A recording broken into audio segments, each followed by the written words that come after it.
Good morning and welcome to Focus on the News. I'm Senator Black and I'll be with you for a half an hour or so here. Let me just start off this morning. We have an interesting article out of Barron's.com, and they report that Russia is preparing to toughen their anti-gay laws in an overall push to continue the trend of making Russia more and more morally conservative. So what they're doing, they have legislation. It's working its way through the Duma right now. So it's not actually enacted into law yet. But what they're trying to do, they're trying to basically reinforce the values of Russia, the traditional family values that predate. Now remember, they had this hideous period during the Bolshevik Revolution and all of the terrors of Lenin and Stalin. One of the most massive slaughters in human history occurred under them.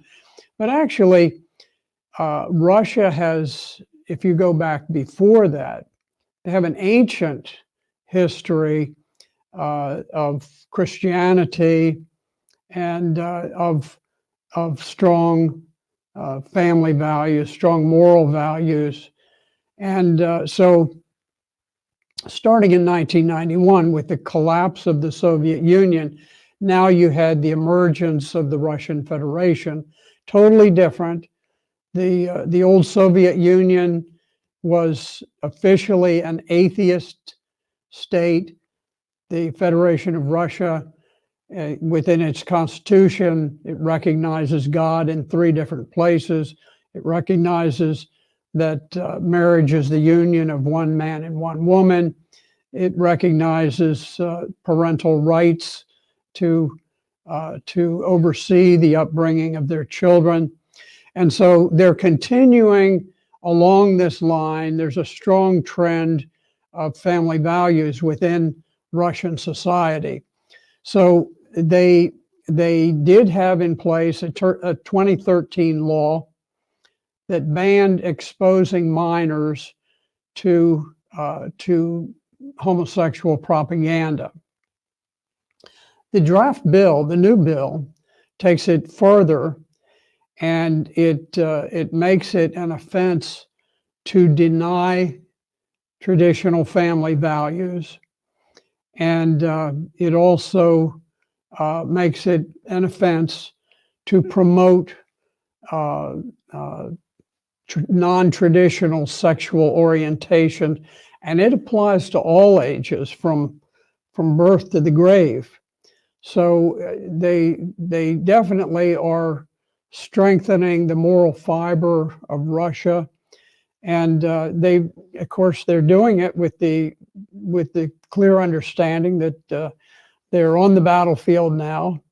And one of the senior lawmakers, Alexander Kinstein, has said that the special operation, which is what Russia refers to their involvement in Ukraine, the special operation takes place not only on the battlefield, but also in the minds and the souls of people.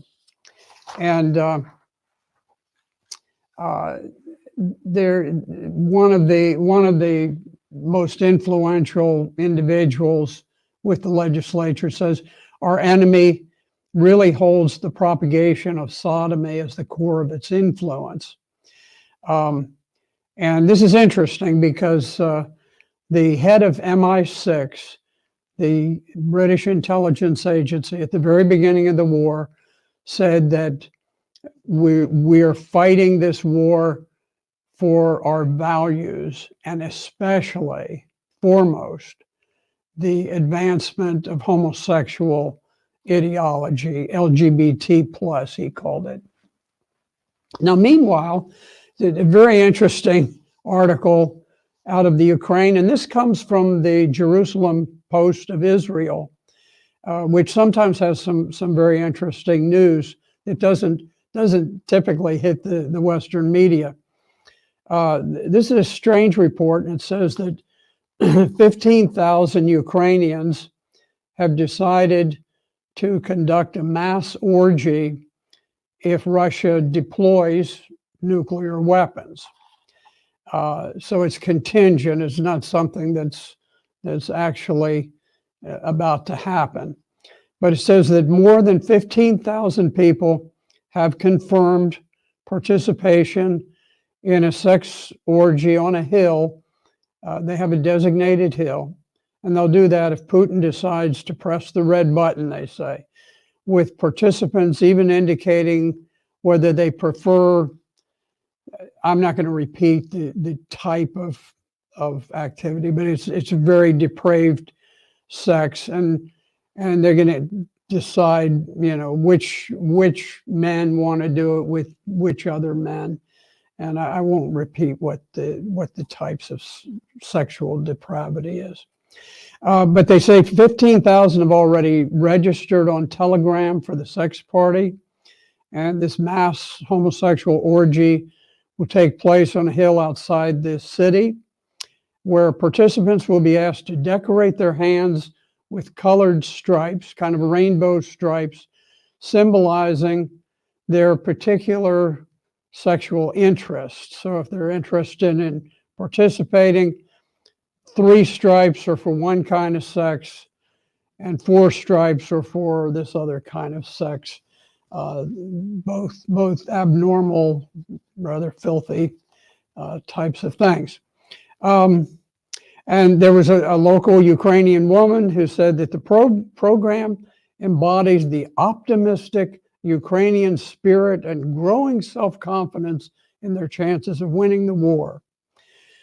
So I guess we would ask, is this the kind of behavior they intend to engage in if they should be victorious?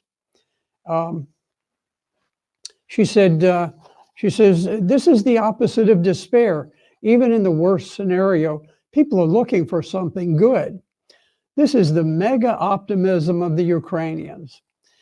Well, I hope that's not the type of behavior that's shared by too many Ukrainians. I've always been neutral in this war, but I think the people running the war from Kiev are truly sinister. They're under the domination of the globalists, and I think they do not intend to bring good values to Ukraine. Now, the article, I think, reveals the level of sexual depravity in the capital city elites. So they're dreaming of gay orgies at the same time that they're sending decent men to die out on the battlefront. They made a remark about how their recent counterattack, where they drove the Russians back some degree, that they say BDSM parties await the Russians. And I think that's, anyway, sort of sadomasochism stuff. And I think the remark shows just how little regard the Ukrainians have for captives. They have definitely engaged in significant, well-documented war crimes that are totally censored from the Western media. They've often butchered captives right on the spot.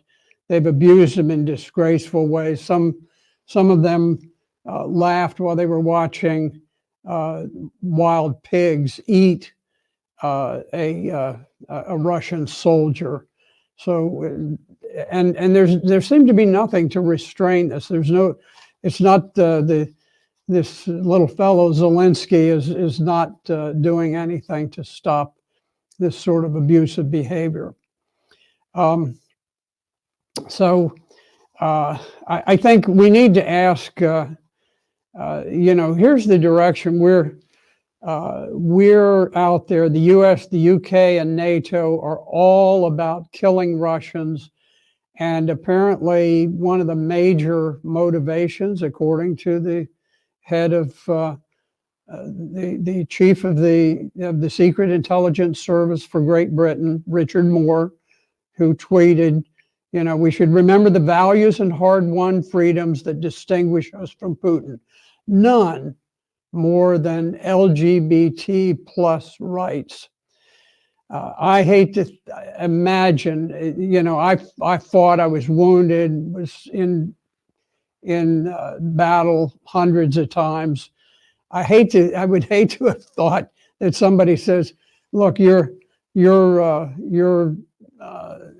campaigning, you're risking your life for the ability of people to commit sodomy, abuse children, this kind of thing. I don't know. Are we becoming like Sodom and Gomorrah? And I guess the question is, are we prepared to share their fate? So it's kind of a dark chapter of Ukraine. I don't mean to attribute it to everybody. I think there's some very brave men fighting on the battlefield. It's a very ill-conceived war. They're fighting, they're dying unnecessarily. Same thing with the Russians. They're dying for no reason, but at least they didn't have a choice in the matter. Russia had to fight or it would be swamped, and part of the swamping would be the destruction of family values in Russia. Okay, let me move on to something else. We've touched on this a number of times, but here is here's something that caught my attention. There was a Facebook user who was threatening to kill Black people at an Alabama fair. And he added a white power message. He put an image of a Confederate flag. And now the police have said that there is a Black man who was already wanted on some other charges, and he was the one who was behind the post. He had threatened to shoot Blacks. Apparently, he must have used the N-word when he was making the threat, and he was going to gun him down at an Alabama county fair. So what we have here is we've got a classic false flag attack.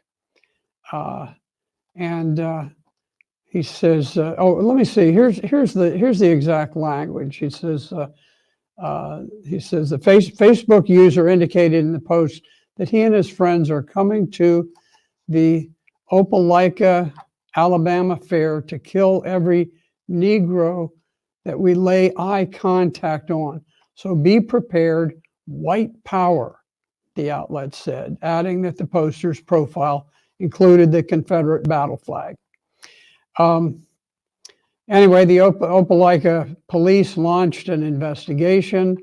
It was not too difficult to figure out exactly who this fellow was. And so they were able to round up an 18-year-old Farrell Smith, and he is the subject. Now, we reported numerous times on this station that almost all of these hate crimes, the so-called hate crimes, are bogus. Almost every one is faked in order to generate a generalized hatred towards whites or Asians. And unfortunately, the minorities are seldom charged with hate crimes for staging these events. And even if they are, the punishments are trivial.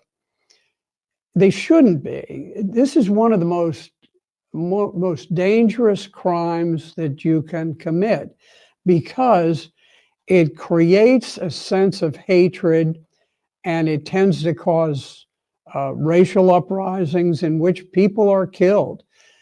We had the George Floyd thing, which was very carefully manipulated by the media. Hundreds and hundreds of police officers have been assassinated as a consequence of that. So when we report, I mean, if somebody does something outrageous, which does happen once in a while, some years back, there was a white fellow who attacked a black church, I think in South Carolina, as I recall. It's not that these things are unknown, but it is that the instances where they are genuine, racially motivated hate crimes are minuscule. And the other kind are frequent, they're common, very commonplace, and they result in death, in destruction. So much of the destruction is in minority communities where people are encouraged to go out to loot, to burn, and then where do the jobs go? Where are the jobs in the inner cities? They're gone because they've been burned out. And so they do enormous damage to everyone. And so these false flag attacks should be dealt with quite harshly. Now, I'd like to add that the hate crime laws, because they provide disparate treatment based on race, they're an open invitation to stage these hate crimes, these fake racial incidents, and to stoke racial hatred and violence. All hate crime laws should be abolished, and crime should be treated even-handedly regardless of race. If someone commits a certain crime, that crime should be punished. And all of the surrounding circumstances should come out in court so that the jury can assess it, or the judge, and can say, okay, well, this is really a very serious thing, or maybe this one is not quite as serious. But individuals should be punished for the crime they commit, not for the racial category that they fall in. And right now, hate crime laws are principally targeted at whites, occasionally at Asians, but very seldom at other minorities. I really hope that at some point the Supreme Court will look at that and say, you know, this is not equal protection under the law, which is really what was supposed to come out of the Civil War, where, you know, we amended the Constitution so that equal treatment would be assured to blacks in that case, because we had a lot of former slaves who are now freed, and it was important to have some legislation that would raise them up from where they had been. But now it's so many years. I mean, it's like 8 generations since the Civil War. So it's time that things should be regularized, and races should be treated equally.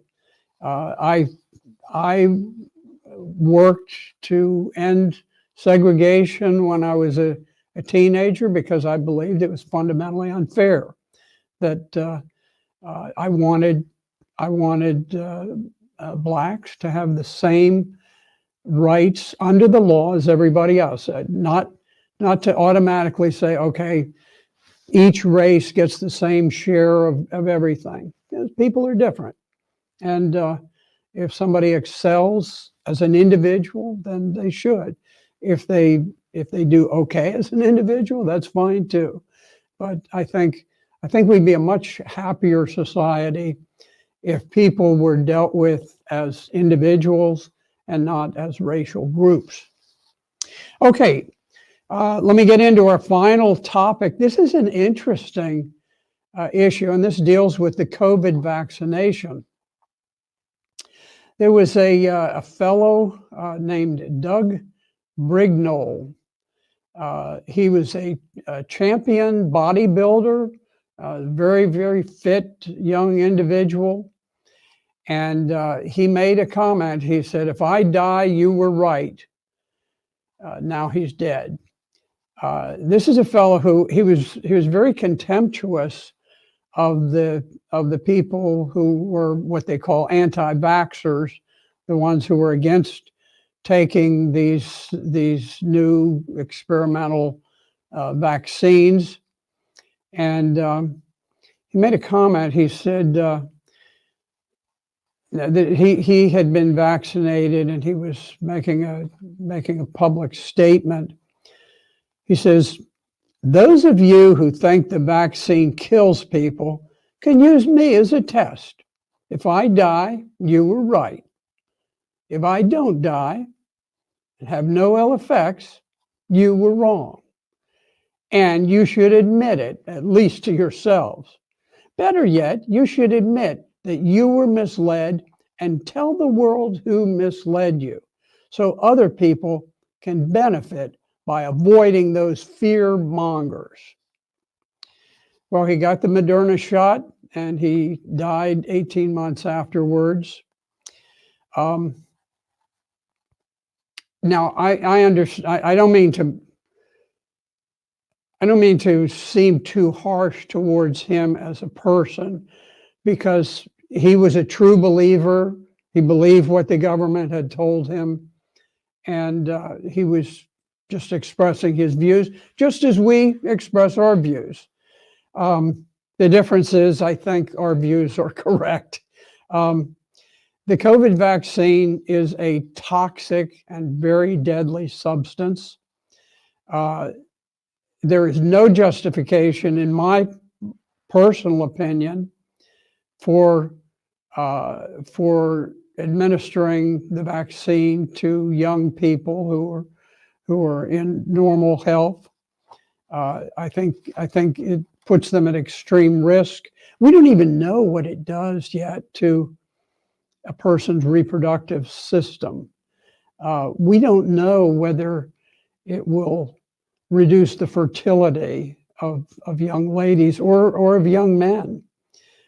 So it's just a terrible thing that government has forced people to take this. But liberals are so submissive now that they just refuse to see the abundant evidence of lethality, particularly among young men. I think the young men seem to be more susceptible than the young women to receiving it. But again, I'm so grateful that none of my 8 granddaughters has taken the shot, and I think it's very important that they remain fertile, they keep their fertility, because I'm sure their parents would like to have grandchildren one day also.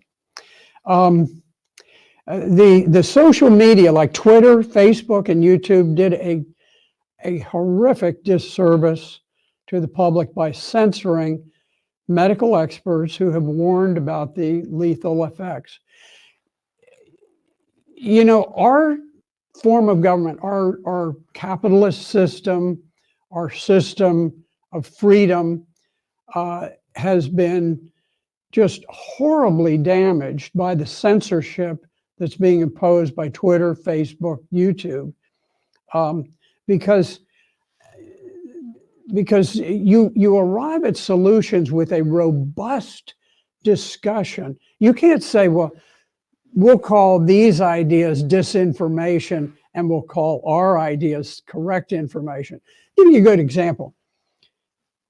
A liberal can say that an obvious male individual is a female. That's not considered disinformation, even though it is so blatantly, obviously, biologically true. But they would say, oh, no, that's true. That's true. Why? Because they say it's true. Disinformation is not false information. Disinformation is simply facts that they disagree with.